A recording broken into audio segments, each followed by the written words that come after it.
CBSE words में आपका स्वागत है। इस वीडियो में हम क्लास 6 मैथ्स का चैप्टर 12 जिसका नाम है रेशियो एंड प्रोपोर्शन, उसकी एक्सरसाइज 12.3 डिस्कस करेंगे। तो इन क्वेश्चंस को हम यूनिटरी मेथड से करेंगे। इसमें हम क्या करते हैं, हमको क्वेश्चन में एक से ज्यादा यूनिट्स की वैल्यू दी होती है और किसी और नंबर ऑफ यूनिट्स की वैल्यू निकालनी होती है। तो पहले हम क्या करते हैं, एक यूनिट की वैल्यू निकाल लेते हैं, फिर जिसका पूछा है उसकी निकालते हैं।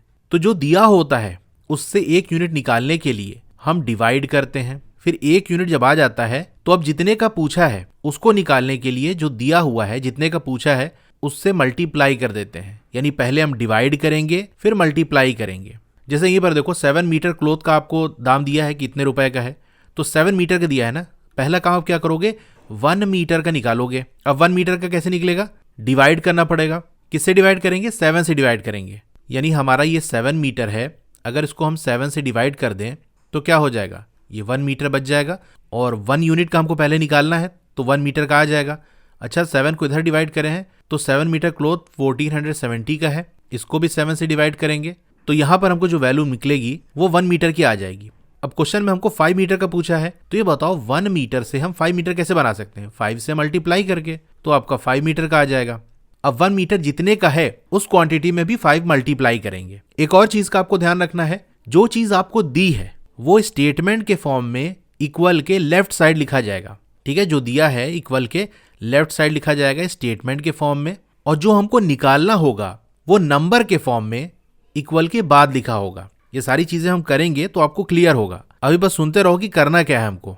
एक कंडीशन तो आपको दी होगी, जैसे फर्स्ट वाले क्वेश्चन में देख लो 7 मीटर और कितने का है, इसमें तो दोनों चीज दी है, लेंथ भी दी है, कॉस्ट भी दिया हुआ है। लेकिन जब आपसे पूछेगा तो दो में से एक ही चीज देगा। अब देखो लेंथ आपको दे दी कि 5 मीटर क्लॉथ का बताओ कितनी कॉस्ट होगी, कॉस्ट यहां नहीं पता हमको, कॉस्ट ही तो निकालना है। लेंथ हमको दी है तो लेंथ वाला जो स्टेटमेंट पूरा लिखोगे वो लेफ्ट साइड रहेगा, और कॉस्ट जो हमको निकल कर आएगी या जो दिया हुआ है उसका भी जो हम लिखेंगे तो इक्वल के राइट साइड नंबर के फॉर्म में लिखेंगे। ये बेसिक हो गया। अब क्वेश्चन करते हैं। Question number 1, if the cost of 7 metre of cloth is ₹1470, find the cost of 5 metre of cloth. अब यहां पर सबसे पहले आप ये देख लो कि जो चीज हमको फाइंड करना है, फाइंड वाले की बात जब कर रहा है तो क्या चीज दिया है और क्या नहीं दिया। 5 मीटर क्लॉथ के बारे में पूछ रहा है, यानी 5 मीटर, ये तो लेंथ तो हमको दिया है। कॉस्ट कितनी आएगी ये आपको बताना है, यानी कॉस्ट नहीं दिया। तो जो दिया होता है इक्वल के लेफ्ट साइड स्टेटमेंट के फॉर्म में हम लिखते हैं, यानी लेंथ की बात हम स्टेटमेंट में लिखेंगे। इक्वल के बाद क्या आएगा, जो पूछा है, कॉस्ट पूछा है हमसे, तो इक्वल के बाद हमारी कॉस्ट आएगी। अब चलिए स्टेटमेंट लिखते हैं। Cost of 7 metre of cloth, ये आपको क्या दिया है, ₹1470। तो देखो कॉस्ट हमको निकालना है, इक्वल के बाद हमने कॉस्ट ही लिखी है। अब यूनिटरी मेथड लगाएंगे, यानी 7 मीटर का तो हमको दिया है, पहले हम 1 मीटर का निकालेंगे। देखो cost of 1 metre of cloth, इसको कैसे निकालेंगे, देखो 7 मीटर से 1 मीटर कैसे बना होगा, 7 मीटर को 7 से डिवाइड करेंगे, तो 7 को 7 से डिवाइड करेंगे तो 1 बन जाएगा। तो कॉस्ट में भी हम 7 से ही डिवाइड करेंगे, जिससे एक को डिवाइड करेंगे दूसरे को भी उसी नंबर से डिवाइड करेंगे, जिससे एक को मल्टीप्लाई करेंगे दूसरे को भी उसी से मल्टीप्लाई करेंगे। तो ये 1470 अपॉन 7 आ गया। ठीक है, ये रुपीज में है। अब इसको हम सॉल्व कर लेते हैं। ये पूरा 7 से डिवाइड हो जाएगा, 7 2 ज़ा 14, 7 1 ज़ा 7, 210 आ जाएगा। बेसिकली ये ₹210 आ गया, यानी 1 मीटर कपड़े का दाम 210 रुपए है। अब 5 मीटर का निकालना है तो इसका स्टेटमेंट लिख देंगे। देखो cost of 5 metre of cloth, तो ये जो 1 मीटर की कॉस्ट आई है इसमें 5 मल्टीप्लाई कर देंगे। सीधी सी बात है, 1 मीटर से 5 मीटर कैसे बना होगा, 5 से मल्टीप्लाई करके। तो कॉस्ट में भी 5 मल्टीप्लाई करेंगे तो ये आ जाएगा ₹1050। एक फाइनल स्टेटमेंट लिखोगे, thus cost of 5 metre of cloth is ₹1050। First वाला क्वेश्चन हमारा हो गया। Question number 2, Ekta earns ₹3000 in 10 days, how much will she earn in 30 days। अब देखो क्या दिया है, क्या पता करना है। तो जो चीज हमको फाइंड करना है उस वाले स्टेटमेंट में देखोगे तो कितना अर्न करती है ये आपसे पूछा है, डे की बात आपसे कर ली है, डे आपको दिया हुआ है। यानी जो स्टेटमेंट हम बनाएंगे वो डे वाला बनाएंगे, और जो अर्निंग होगी यानी जो रुपया होगा वो इक्वल के राइट साइड लिखा जाएगा। Money earn by Ekta in 10 days equal होगा ₹3000 के। देखो 10 डे वाला जो पूरा स्टेटमेंट है, जहां दिन की बात कर रहा है, तो वो हमारा इक्वल के लेफ्ट साइड है। और जो चीज हमको निकालनी है 30 डेज के लिए, क्या कि कितना अर्न करती है, तो अर्निंग जो है इक्वल के राइट साइड हमने लिखी है। Therefore money earn in 1 day, एक दिन की अर्निंग कितनी होगी, 10 डेज से 1 डे बनाना है, 10 से डिवाइड कर देंगे, जितने की दी है 10 डे तो 10 से डिवाइड कर देंगे, तो आपका आ जाएगा ₹300। Therefore money earn in 30 days, तो 1 डे से 30 कैसे बनेगा, 1 से 30 से मल्टीप्लाई करके बनेगा, इसीलिए हम यहाँ पर भी 30 से मल्टीप्लाई कर देंगे। अब इसको कैसे मल्टीप्लाई करोगे, पहले 0 हटा लो, 3 और 3 को मल्टीप्लाई कर लो तो आपका ₹9 आ जाएगा, फिर 2 0 यहाँ 1 0 यहाँ, यानी टोटल 3 0 तो आपने लगा लिया, तो ₹9,000 आ जाएगा। अब फाइनल स्टेटमेंट लिखोगे, thus Ekta will earn ₹9,000 in 30 days। Question number 2 हमारा हो गया। Question number 3, if it has rained 276 millimetre in last 3 days, how many centimetre of rain will fall in 1 full week. तो 3 दिन के अंदर कितना मिलीमीटर बारिश हुई आपको दिया हुआ है। आपको एक पूरे हफ्ते का यानी 7 दिन का बताना है। क्या पूछा है, कितनी बारिश होगी, यानी ये इक्वल के राइट साइड हमारा आएगा और दिन की जो बात है वो हम इक्वल के लेफ्ट साइड स्टेटमेंट के फॉर्म में करेंगे। आगे क्या कह रहा है, assume that rain continues to fall at the same rate. अब जो बारिश होती है कभी धीरे होती है, कभी तेज होती है, कभी बंद हो जाती है, तो उस केस में वैल्यू अलग हो जाएगी। भाई जरूरी नहीं है कि 3 दिन में जितनी बारिश हुई है अगले 4 दिन के अंदर उसी हिसाब से बारिश हो, या हम कह सकते हैं अगले 3 दिन में भी उतनी ही हो, कम ज्यादा हो सकती है।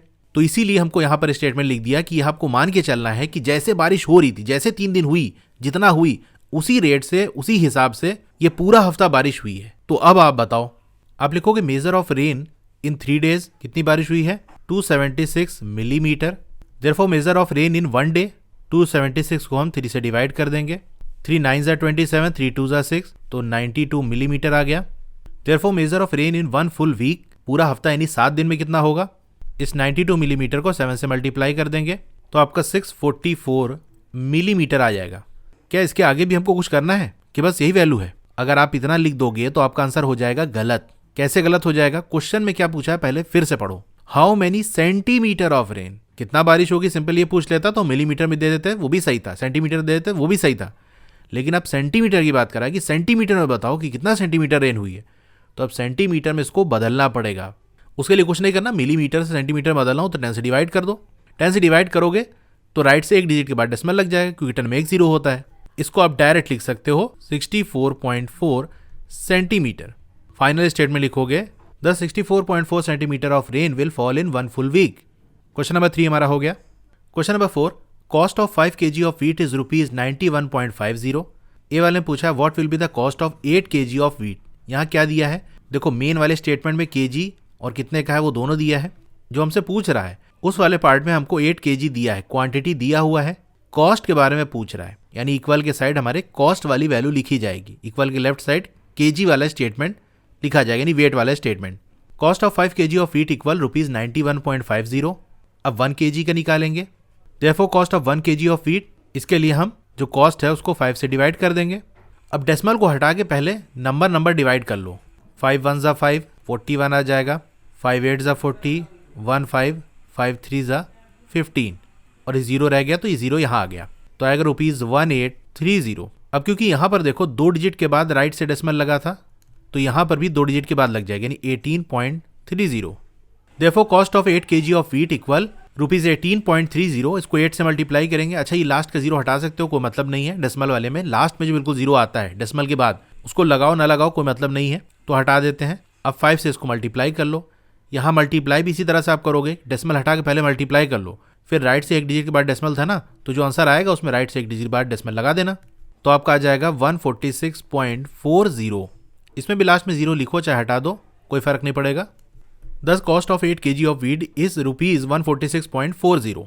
ए वाला हमारा हो गया। बी वाला देखते हैं, what quantity of wheat can be purchase in ₹183। तो 183 रुपये में कितना वीट हम खरीद सकते हैं, यानी कितना केजी वीट खरीद सकते हैं, ये आपको बताना है। अब इस कंडीशन में देखो आपको कॉस्ट दे दी है और क्वांटिटी पूछा है, यानी केजी वाला पूछा है, तो स्टेटमेंट हम कैसे लिखेंगे, जो दिया है पैसा हमको दिया है, रुपीज हमको दिया हुआ है, तो कॉस्ट वाला स्टेटमेंट हम बनाएंगे और इक्वल के राइट साइड जो क्वांटिटी है कि कितना केजी है नंबर के फॉर्म में वो आएगा। अब स्टेटमेंट लिखोगे इन ₹91.50 the quantity of wheat that can be purchase, यानी इतने रुपए में कितना हम वीट खरीद पाएंगे। तो जो मेन स्टेटमेंट दिया था उसको इस तरह से आपको लिखना पड़ेगा, क्योंकि कॉस्ट दी है हमको और कॉस्ट वाली चीज हमारे स्टेटमेंट में आएगी। क्वांटिटी निकालनी है तो इक्वल के राइट साइड क्वांटिटी आएगी नंबर के फॉर्म में। तो 91.50 रुपए में कितना केजी वीट मिल रहा है, 5 kg। Therefore in ₹1 the quantity of wheat that can be purchase. देखो ₹91.50 से 1 बनाना है, तो 1 बनाने के लिए उसी से डिवाइड कर दो, यानी 91.50 से, तो 5/91.50। अब जो यूनिट पहले थी वही रहेगी, यानी केजी ही रह गई है। हमने सिर्फ 91.50 ये नंबर उठाया है, यूनिट उसकी लेके नहीं आए हैं। अब आपको क्या करना है, 5 को 91.50 से डिवाइड करना है। मुश्किल पड़ जाएगा कि नहीं, पहले डेसिमल हटाओ फिर उसके बाद उसको डिवाइड करो, पता नहीं क्या पॉइंट में आएगा। तो जब कभी ऐसा हो कि एक का निकालने के लिए आपको जो डिवीजन करना पड़े वो मुश्किल हो, तो थोड़ा सा ये देख लिया करो कि कितने का हमको निकालना है, क्योंकि वो जाके मल्टीप्लाई होगा। यानी पहले 5/91.50 को सॉल्व कर लो, डिवाइड कर लो, फिर 183 से मल्टीप्लाई करो। इससे अच्छा इसको ऐसे ही रहने दो, 183 को भी मल्टीप्लाई कर देते हैं, देखते हैं कहीं से कुछ डिवाइड होकर कटता है कि नहीं। Therefore in rupees 183 the quantity of wheat that can be purchased, ये हो जाएगा 5/91.50, ये तो ऐसे ही हमने लिख दिया। अब यहाँ पर 183 मल्टीप्लाई कर देंगे, ये केजी में रहेगा। अब एक बार के लिए अगर हम डेसिमल भूल जाएं, या डेसिमल चलो हटा देते हैं, तब आगे का काम करते हैं। डेसिमल कैसे हटेगा भाई, डेसिमल हटेगा तो अगर कोई न्यूमरेटर में लिखा होता है उसके डिनोमिनेटर में राइट से जितने डिजिट के बाद डेसिमल है 1 के साथ उतना जीरो आ जाता है। यानी अगर हमारा 91.50 है तो राइट से 2 डिजिट के बाद डेसिमल है, यानी 1 के साथ 2 जीरो आएगा जो कि 100 है, तो 100 से डिवाइड कर देंगे। अगर ये 91.50 डिनोमिनेटर में है तो ये 100 न्यूमरेटर में चला जाएगा, यानी उल्टे तरफ रहेगा। तो 100 जब न्यूमरेटर में जाएगा तो न्यूमरेटर में 5 ऑलरेडी बैठा हुआ है पहले से, तो जो होगा उससे मल्टीप्लाई हो जाएगा, यानी 5 और 100 मल्टीप्लाई हो जाएगा। तो सिंपली आपका 500 हो जाएगा अपॉन 9150 मल्टीप्लाई बाई 183। अब ये 0 और 0 चला गया कि 50 और 915, ये 5 से दोनों डिवाइड हो जाएंगे, तो 5 10 ज़ा 50, 5 1 ज़ा 5, 5 8 ज़ा 40 और 5 3 ज़ा 15। तो 183 आ गया, 183 और 183 यहाँ से चला गया। तो सिंपल आपका क्या बच गया, 10 kg। Thus 10 kg of wheat can be purchase in ₹183। तो क्वेश्चन नंबर 4 हमारा हो गया। Question number 5, the temperature drop 15 degree Celsius in last 30 day.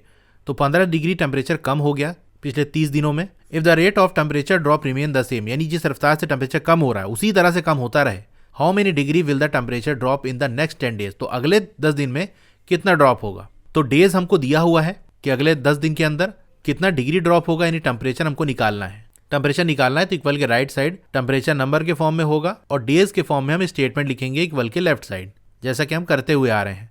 Temperature dropped in 30 days equal है 15 डिग्री के। Therefore temperature dropped in 1 day, 15 degree Celsius को 30 से divide कर देंगे। अब यहाँ पर चाहो तो इसको डिवाइड कर लो, नहीं तो 10 से मल्टीप्लाई करना है तो इसको हम ऐसे ही रहने देते हैं, क्योंकि 10 से जब मल्टीप्लाई करेंगे तो 10 और 30 डिवाइड हो जाएंगे, वो ज़्यादा ईजी रहेगा। वरना भी ये फ्रैक्शन के फॉर्म में ही रहेगा, या डेसिमल के फॉर्म में ले आओ तो कॉम्प्लिकेटेड हो जाएगा।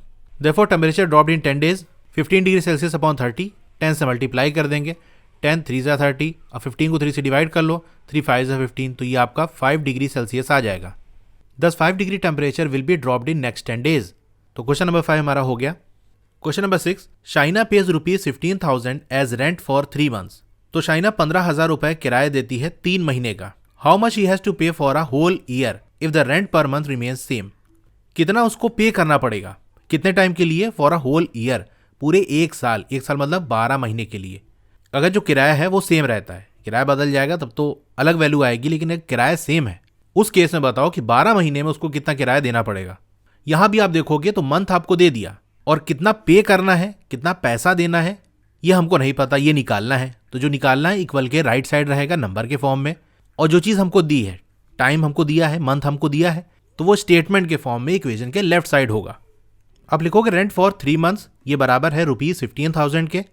रेंट फॉर 1 मंथ, 1 महीने का निकालेंगे, इसके लिए हम 3 से डिवाइड कर देंगे, तो आ जाएगा ₹3 5 ज़ा 15 और 3 0 5,000। तो ये 1 महीने का रेंट हो गया। अच्छा, यहाँ स्टार्टिंग में लिख देना, मैं सिंबल बना देता हूँ देयरफॉर रेंट फॉर 12 मंथ्स, 12 महीने के लिए कितना होगा रेंट, 1 महीने का जो आया है उसमें हम 12 से मल्टीप्लाई कर देंगे, तो आपका 12 5 ज़ा 60 होता है, ₹60 और 3 0, यानी 60,000 आ जाएगा। अब फाइनल स्टेटमेंट लिखोगे, दस China has to pay ₹60,000 as rent for a whole year. तो चाइना को 60,000 पे करना पड़ेगा किराए की तरह से पूरे 1 साल के लिए। क्वेश्चन नंबर 6 हो गया। Question number 7, cost of 4 dozen bananas is ₹180। How much bananas can be purchase for ₹90। 4 दर्जन केले का जो दाम है वो 180 रुपये है। कितने केले खरीदे जा सकते हैं अगर हमारे पास 90 रुपये हो तो। अब यहां पर आपसे क्या पूछ रहा है, हाउ मेनी बनानाज, कितने बनाना होंगे, और यहां पर दिया क्या है, 4 डजन बनाना। तो जहां पर चीजें आपको दी हैं वहां डजन में बात कर रहा है, जो आपको पूछा है वो सिंपल नंबर में पूछ रहा है। ये नहीं कह रहा how many dozen of banana, कितना नंबर, यानी कितने बनाना चाहिए, 1 2 3 5 10 50 कितने। इसका मतलब ये जो डजन में हमको दिया हुआ है इसको नंबर में बदलेंगे। आप जानते हो 1 डजन के अंदर 12 होते हैं, कोई भी चीज़ जो हो। 1 दर्जन मतलब 12 होता है, तो 4 डजन मतलब 4 से मल्टीप्लाई कर देंगे, ठीक है। 12 4 से 48, तो 48 बनानाज हो जाएंगे। तो ये नंबर आ गया, क्योंकि हमसे सिंपल नंबर का पूछ रहा है कि कितने बनाना। अब वही चीज़ जो हम हमेशा से करते आ रहे हैं, ये चेक करना कि हमको क्या चीज़ दी है और क्या पूछ रहा है। दूसरे वाले स्टेटमेंट आप देखोगे कितने बनाना, यानी बनाना कितने हैं ये पूछा जा रहा है। पैसा आपको दे दिया है कि 90 रुपए में कितने खरीदे जा सकते हैं। इसका मतलब जो स्टेटमेंट हम बनाएंगे उसमें जो दिया होगा वो इक्वल के लेफ्ट साइड आएगा स्टेटमेंट के फॉर्म में, और इक्वल के राइट साइड जो चीज़ हमको निकालना होता है, यानी कितने बनाना है, ये इक्वल के राइट साइड नंबर के फॉर्म में आएगा। तो हम इस तरह से नहीं लिखेंगे cost of 4 dozen banana equal 180, क्योंकि इक्वल के राइट साइड फिर पैसा हमारा आ जाएगा, जो मनी दिया हुआ है, कितनी कॉस्ट है वो आ जाएगा। हमको पैसा तो दिया ही हुआ है, जो दिया होगा वो इक्वल के लेफ्ट रहेगा, जो निकालना है वो इक्वल के राइट आएगा, यानी कितने बनाना है ये इक्वल के राइट साइड रहेगा हमारा। तो स्टेटमेंट हम उल्टी तरह से बनाएंगे, जैसा हमको क्वेश्चन में दिया उस हिसाब से नहीं। आप लिखोगे इन ₹180 the number of bananas that can be purchased, कितने बनाना खरीदे जा सकते हैं जो हमको दिया है 4 डजन, हमको नंबर के फॉर्म में चाहिए। तो 4 मल्टीप्लाई बाय 12 हो जाएगा, आपका आ जाएगा 48। अब 1 रुपए के हिसाब से निकालेंगे 1 रुपए में कितने बनाना हमको मिल जाएंगे। Therefore in 1 rupee the number of bananas that can be purchased, ये हो जाएगा 48 डिवाइडेड बाई, देखो 180 रुपीज़ था, इससे हम 1 बनाए, यानी 180 से डिवाइड करेंगे, 180 को तभी बनाएगा, यानी यहाँ भी हमको 180 से डिवाइड करना होगा। अब इसको हम सॉल्व नहीं करेंगे क्योंकि हमको 90 रुपीज़ का पूछा है। जब 90 रुपीज़ वाले का हम निकालेंगे तो ये जाके सिंपल इससे मल्टीप्लाई हो जाएगा, और तब आप देखोगे कि 9 2 ज़ार 18 होता है, तो 90 और 80 आपस में कट जाएंगे, क्योंकि 90 का डबल ही 180 होता है। तो अभी इसको काटने का और कंफ्यूजिंग बनाने का कोई मतलब नहीं है। तो आपको ये देख लेना है कि अभी डिवाइड करना आसान है कि बाद में हम जितने का निकालना है उसको मल्टीप्लाई करेंगे, तब हमारा सॉल्व करना आसान होगा। ये चीज़ आपको प्रैक्टिस से समझ में आएगी। तो जैसे मैंने यहाँ देख लिया कि 90 की निकालना है, जब ये 90 यहाँ जाके मल्टीप्लाई होगा तो 9 2 ज़ार 18 तो कैंसिल आउट हो जाएगा, सिंपल हो जाएगा ये। Therefore in ₹90 the number of bananas that can be purchased, तो एक वाले का पूरा उतार लेंगे जो है, इसमें हम 90 से मल्टीप्लाई कर देंगे, तो 0 से 0 चला गया, 9 2 ज़ार 18, तो 48 को 2 से डिवाइड करेंगे तो आपका 24 आ जाएगा। फाइनल स्टेटमेंट आप लिखोगे दस 24 bananas can be purchase for ₹90। अगर हमसे यहाँ पर पूछा होता कितने डजन बनाना, तो डजन ही लेके हम चलते, 4 डजन दिया था तो 4 ही लेके चलते। या अगर मान लो हम इसको 48 में बदल भी लेते नंबर में, तो देखो यहाँ आके 24 आ गया। 1 दर्जन में 12 केले हैं, तो 2 दर्जन में 24, यानी आंसर हमारा फाइनल 2 डजन आ जाता है। लेकिन हमसे नंबर पूछा है, डजन नहीं पूछा, इसीलिए हम नंबर में ही रखेंगे। क्वेश्चन नंबर 7 हो गया। Question number 8, the wait of 72 books is 9 kg, what is the weight of 40 such books. तो 72 बुक्स का वेट आपको दिया हुआ है, आपको वेट बताना है, यानी वेट हमारा इक्वल के राइट साइड नंबर के फॉर्म में होगा। किसका वेट बताना है, इसी तरीके की जैसे कि हमको दिया है उस तरीके की 40 बुक्स का। तो नंबर ऑफ बुक्स स्टेटमेंट के फॉर्म में इक्वल के लेफ्ट साइड रहेगा। तो आप लिखोगे weight of 72 books equal to 9 kg, therefore weight of 1 book equal 9 को 72 से डिवाइड कर देंगे kg। अच्छा देखो 9 और 72, 9 8 72 होता है, इसको हम सॉल्व कर सकते हैं। तो 9 + 9, 9 8 72, तो ये 1/8 kg आ जाएगा। जहाँ सिंपल हमारा सॉल्व हो जा रहा है वहाँ कर लेना है, जहाँ बिना सॉल्व करे आगे स्टेप में मूव कर जाना ईजी है, वहाँ वैसे कर लेंगे। देयरफॉर वेट ऑफ 40 बुक्स 1/8, ये मल्टीप्लाई हो जाएगा 40 से kg। अब 40 न्यूमरेटर में है, 8 डिनोमिनेटर में है, डिवाइड वाला रिलेशन है। 40 को 8 से डिवाइड कर लेंगे, 8 5 = 40 होता है, तो आपका 5 kg आ जाएगा। Thus the weight of 40 such books is 5 kg। Question number 8 हो गया। Question number 9, a truck requires 108 liters of diesel for covering a distance of 594 kilometre. तो एक ट्रक है, उसको 108 लीटर डीजल की ज़रूरत पड़ती है, कितनी डिस्टेंस कवर करने के लिए, यानी कितनी दूरी तय करने के लिए, 594 kilometre. How much diesel will be required by the truck to cover a distance of 1650 kilometre. तो डिस्टेंस आपको दी हुई है, कितनी डिस्टेंस कवर करने के लिए कितने डीजल की रिक्वायरमेंट होगी। तो दिया है हमको किलोमीटर, डिस्टेंस दिया हुआ है, तो डिस्टेंस हमारा इक्वल के लेफ्ट साइड रहेगा। हमको डीजल की क्वांटिटी पता करनी है, तो ये इक्वल के राइट साइड नंबर के फॉर्म में रहेगा। Diesel required for covering 594 kilometre, कितना रिक्वायर्ड है, 108 litres. Therefore diesel required for covering 1 kilometre, तो 594 किलोमीटर से 1 किलोमीटर पे आ रहा है, यानी 594 से डिवाइड किया है हमने, तो 108 को भी 594 से डिवाइड कर देंगे। यहाँ हम लीटर्स में बात कर रहे हैं तो लीटर लगाते हुए चलेंगे। अब इस फ्रैक्शन को हम सॉल्व कर लेते हैं, लोएस्ट फॉर्म में लाने की कोशिश करते हैं, क्योंकि अगर अगले स्टेप में इसको ले भी जाते हैं और 1650 से मल्टीप्लाई भी करते हैं तो भी ऐसा हमको कोई कनेक्शन नहीं दिख रहा है, यानी कनेक्शन तो होगा ही, लेकिन हमको अभी डायरेक्ट नहीं दिख रहा है, तो वहाँ और ज़्यादा डिफिकल्ट हो जाएगा। एक फ्रैक्शन भी है, ऊपर से एक नंबर और मल्टीप्लाई हो रहा है, तो इसको हम जितना छोटा हो सकता है पहले उतना बना लेते हैं ताकि कुछ हमारा काम आसान हो जाए। सिंपल बना के अगले स्टेप में ले चलते हैं। यही चीज़ आपको देखनी होती है। किसी क्वेश्चन में हम एज इट इज़ अगले स्टेप में ले जाते हैं इसको, क्योंकि वहाँ सिंपल पड़ेगा।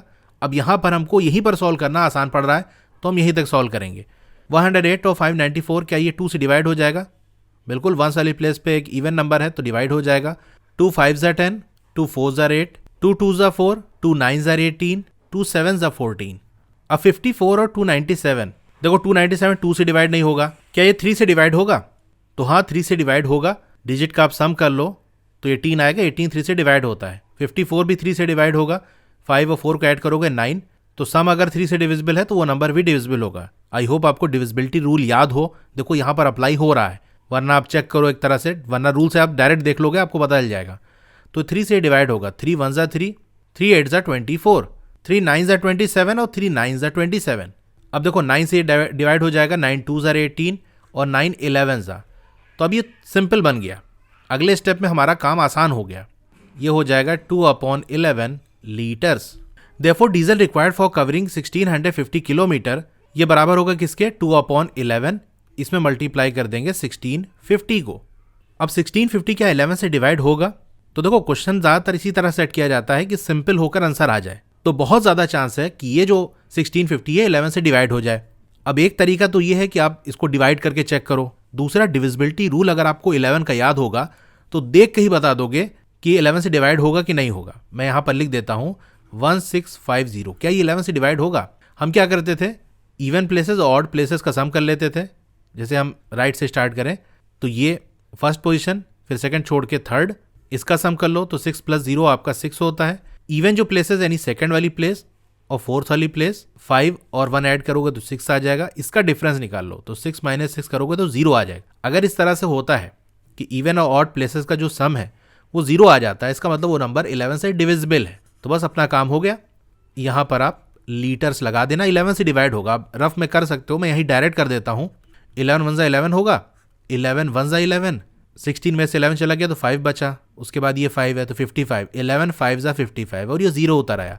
अब 2 और 150 को मल्टीप्लाई कर दो तो 15 2 ज़ा 30 होता है, तो आंसर आपका 300 लीटर्स आ जाएगा। अगर आपको ये कैलकुलेशन फास्ट लग रही है तो आप खुद से कर सकते हो। भाई मल्टीप्लाई करना, डिवाइड करना तो आपको आता ही है, लेकिन जो स्मार्टली वर्क कर सकते हो उनके लिए मैं फास्ट बता रहा हूँ कि आप आसानी से किस तरह कर सकते हो। वरना साइड में 1650 लिखो, फिर उसके बाद 11 से डिवाइड करो, फिर जो आंसर आए 2 और 150 को लिख के फिर अलग से मल्टीप्लाई करो। तो जिसको टेबल याद होगा, जो प्रैक्टिस अच्छी करता होगा, वो जल्दी कर लेगा, उसके लिए क्वेश्चन आसान होगा। तो ये 300 लीटर आ गया। फाइनल स्टेटमेंट आप लिखोगे, Thus 300 liters of diesel will be required by the truck to cover a distance of 1650 kilometers. Question number 9 हो गया। Question number 10, Raju purchases 10 pens for rupees 150 and Manish buys 7 pens for rupees 84. Can you say who got the pens cheaper? तो राजू ने 10 pen खरीदी 150 रुपए की, मनीष ने 7 pen खरीदी 84 rupees की। क्या बता सकते हो किसने सस्ते में पेन खरीदी? अब यहां से डायरेक्ट हम देख के क्या बता सकते हैं? अगर रुपए ही देख लें तो आप कहोगे ये तो 150 खरीदा, इसने तो सिर्फ 84 में इसको पेन मिल गई, मतलब मनीष को सस्ती मिली। लेकिन ये भी तो देखो कि राजू ने 150 की ज्यादा पैसे खरीदी, लेकिन ज्यादा पेन भी तो मिली, 10 पेन मिली, और इसने सस्ते में खरीदी जरूर है, कम पैसा इसको देना पड़ा, लेकिन पेन भी तो कम मिली है। तो जब भी किसी चीज के प्राइस का कंपैरिजन हमको करना होता है कि ये चीज सस्ती है, महंगी है, किससे महंगी है, किससे सस्ती है, तो क्वांटिटी हम सेम रखते हैं। यानी अगर हम दोनों की एक एक पेन का रेट पता चल जाए कि भैया एक पेन जो राजू ने खरीदी मान लो वो 10 रुपए की है और एक पेन जो मनीष ने खरीदी वो 12 रुपए की है, तो हम कह देंगे राजू वाली सस्ती है, क्योंकि एक पेन इसको 10 की और एक पेन इसकी 12 की, यानी उतना ही क्वांटिटी होगी तो सही रहेगा। जैसे मान लो अगर 2 पेन की है कि 2 पेन 10 रुपए की है और यहाँ 2 पेन 12 रुपए की है, तो पेन तो उतनी ही मिल रही है। अब हम देख लेंगे किसको कम पैसा देना पड़ा। तो अगर चीज आपको उतनी ही मिल रही है, फिर जिसको लेने में कम पैसा देना पड़ेगा वो सस्ती होगी, सिंपल सी बात है। इसका मतलब हम एक एक पेन का रेट निकाल लेंगे दोनों का और फिर कंपेयर कर लेंगे। तो यहां पर हमको क्या करना है, एक पेन की कॉस्ट निकालनी है कि एक पेन कितने की है। तो 10 पेन की कॉस्ट आपको दी हुई है, तो आप लिखोगे कॉस्ट ऑफ 10 पेन्स इक्वल होगा ₹150 के, यानी कितने रुपए की है ये हमको पता करना है। तो इक्वल के राइट साइड रुपए वाली बात होगी। अच्छा यहां देखो राजू और मनीष का अलग है, तो स्टेटमेंट इस तरह से लिखना, cost of 10 pens purchase by Raju. Raju वाले की हम बात कर रहे हैं क्योंकि दोनों की रेट पेन का अलग अलग है, cost of 10 pens purchase by Raju equal है 150 के। Cost of 1 pen purchase by Raju 150 divided by 10 तो आ जाएगा ₹15। यानी राजू जो पेन खरीद रहा है वो एक पेन 15 रुपए की है। अब मनीष का निकाल लेते हैं। Cost of 7 pens purchase by Manish equal ₹84। Therefore cost of 1 pen purchase by Manish ₹84। तो यहाँ 7 पेन का दिया था ना, 1 का निकालना है तो 7 से डिवाइड कर देंगे। 7 1 ज़ा 7, 7 2 ज़ा 14 तो आ जाएगा ₹12। अब देखो राजू जो एक पेन खरीद रहा है वो 15 रुपए की है, मनीष जो एक पेन खरीद रहा है वो 12 रुपए की है। तो एक एक पेन दोनों को मिल रही है, लेकिन एक को 12 रुपए देना पड़ रहा है, एक को 15 रुपए देना पड़ रहा है। किसको कम देना पड़ रहा है? मनीष को कम देना पड़ रहा है। यानी मनीष जो पेन खरीद रहा है वो सस्ती है, चीपर है, यही आप लिख दोगे। Thus Manish got the pens cheaper, तो मनीष को पेन सस्ते में मिल गई। अब एक चीज और मैं आपको साथ में बताता हूं कि मनीष को एक पेन 12 रुपए की पड़ी, राजू ने 10 पेन खरीदी थी। अगर मनीष 10 पेन खरीदता तो उसको कितनी की पड़ती? एक पेन 12 रुपए की, तो 10 पेन 10 से मल्टीप्लाई कर देंगे 12 को, 120 की। अब देखो यहां भी हमने क्वांटिटी सेम कर दी। राजू ने 10 पेन खरीदी 150 की, मनीष ने 10 पेन खरीदी 120 रुपए की। तो जरूरी नहीं कि एक ही का निकालो, क्वांटिटी आपको सेम करनी है। तो 10 पेन राजू की थी, 10 पेन हमने मनीष का भी निकाल लिया, तो इसका 120 आ गया। उस हिसाब से भी देख लो, तो राजू को 150 रुपए देना पड़ा है और मनीष को 120 रुपए, तो मनीष को सस्ते में मिल गई 10 पेन। क्वेश्चन नंबर 10 हो गया। Question number 11, Anish made 42 runs in 6 overs and Anup made 63 runs in 7 overs. Who made more runs per over? यहां भी क्वेश्चन नंबर 10 की तरह करेंगे, क्वांटिटी सेम बना लो। अनीश 42 रन बनाता है 6 ओवर में, अनूप 63 रन बनाता है 7 ओवर में। तो अगर एक एक ओवर का दोनों का रन निकाल लें तो अपना काम हो जाए। और यहां दे भी दिया आपको कि पर ओवर का बता दो, पर ओवर यानी एक ओवर का, एक ओवर के हिसाब से कौन ज्यादा रन बना रहा है ये आपको बताना है। तो एक ओवर का निकाल तो लो पहले। आप लिखोगे रन से स्कोर्ड बाय अनीश इन 6 ओवर्स, कितना स्कोर कर रहा है? 42। देयरफॉर रन से scored by him in 1 over, तो 1 ओवर का रन कितना हो जाएगा? 42। 6 ओवर का दिया था, 6 से 1 बना रहे हैं तो 6 से डिवाइड करना पड़ा, 42 को भी 6 से डिवाइड कर देंगे। 6 7 ज़ा 42 होता है, तो आ गया 7। यानी अनीश एक ओवर में 7 रन बना रहा है। अब अनूप का निकाल लेते हैं। रन से scored by Anup in 7 overs, ये है 63। देयरफॉर रन से scored by him in 1 overs, ये कितना हो जाएगा? 63 डिवाइडेड बाय 7, 7 9 ज़ा 63 होता, तो आपका 9 आ गया। अब यहां से देखो अनीश का जो स्कोर है एक ओवर में वो 7 रन है, अनूप का एक ओवर का स्कोर है 9। तो हमसे क्या पूछा है कि कौन ज्यादा रन पर ओवर बना रहा है? तो ज्यादा कौन बना रहा है? अनूप बना रहा है, 9 ज्यादा है। अब लिखोगे 10। अच्छा यहां पर देखो मेड वर्ड का यूज कर रहा है, जैसे रन स्कोर किया जाता है तो स्कोर वर्ड यूज कर सकते हैं, या मेड भी हम यूज कर सकते हैं। यहाँ क्वेश्चन में मेड यूज किया, इसी तरह कह रहा है कि हाउ मेड मोर रन्स, तो स्कोर्ड की जगह मेड हम कर देते हैं। वैसे स्कोर्ड भी सही है, लेकिन जो क्वेश्चन में दिया उस हिसाब से चलो तो वो ज्यादा बेस्ट है। हम कहते हैं ना रन कितना स्कोर हुआ, तो वो स्कोर भी यूज किया जा सकता है। तो आप लिखोगे रन्स, यहाँ मैं चेंज कर देता हूँ, जहां जहां स्कोर्ड है वहां पर आपको मेड कर देना है। 10 Anoop made more runs per over, तो अनूप ने पर ओवर में ज्यादा रन बनाए। क्वेश्चन नंबर 11 हो गया और इसी के साथ एक्सरसाइज हमारी कंप्लीट हो गई। तो अगर आपको क्लास 6 की और वीडियोस देखनी है तो इस तरह से आपकी वीडियो चली होगी। पहले आप वीडियो को लाइक कर लो, इधर लाइक का बटन होगा और चैनल को सब्सक्राइब कर लो। तो यहाँ देख सकते हो नीचे मोर लिखा होगा, उस पर आपको क्लिक कर देना है। फिर आप यहाँ पर स्क्रॉल डाउन करोगे तो आप देख सकते हो सारी प्लेलिस्ट आपको मिल जाएगी। क्लास 6 साइंस, क्लास 6 मैथ्स की चैप्टर वाइज प्लेलिस्ट है जो कि नीचे आपको मिल जाएगी। तो जो भी वीडियो आपको देखनी है उसके सामने जो लिंक दिया हुआ है उस पर आप क्लिक करोगे तो वहाँ से वो ओपन कर लोगे। जैसे क्लास 6 साइंस देखनी है ना, तो यहाँ पर आप क्लिक करोगे तो क्लास 6 साइंस की वीडियो आपको सारी यहाँ पर मिल जाएगी। Okay, thank you.